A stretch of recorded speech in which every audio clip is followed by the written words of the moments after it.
your heart out. So get your bingo boards ready. Today we will be reading Where the Wild Things Are.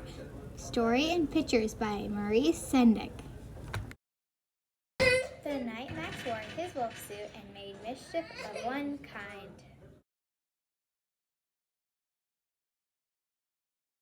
and another. His mother called him Wild Thing, and Max said, "I'll eat you up." So he was sent to bed without eating anything. That very night in Max's room, a forest grew. And grew. And grew until a ceiling hung with vines and the walls became the world all around. And an ocean tumbled by with a private boat for Max, and he sailed off through the night and day. In and out of weeks and almost over a year to where the wild things are. And when he came to the place where the wild things are, they roared their terrible roars and gashed their terrible teeth and rolled their terrible eyes and showed their terrible claws. Till Max said, "Be still," and tamed them with the magic trick of staring into their yellow eyes without blinking once, and they were frightened and called him the most wild thing of all.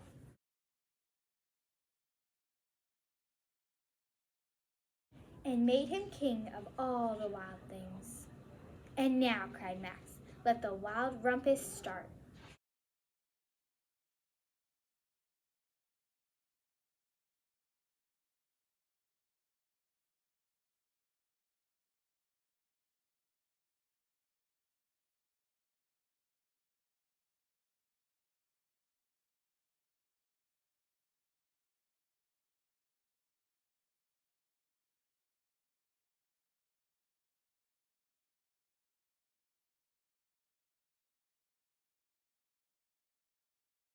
"Now stop," Max said, and sent the wild things off to bed without their supper. And Max, the king of all wild things, was lonely and wanted to be where someone loved him best of all.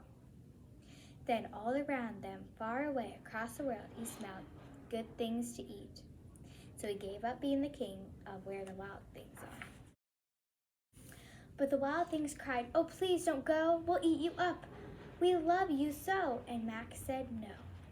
The wild things roared their terrible roars and gashed their terrible teeth and rolled their terrible eyes and showed their terrible claws. But Max stepped into his private boat and waved goodbye and sailed back over a year, in and out of weeks and through a day, into the night of his very own room, where he found his supper waiting for him. And it was still hot. You can mark this off on your bingo sheet as a fantasy book.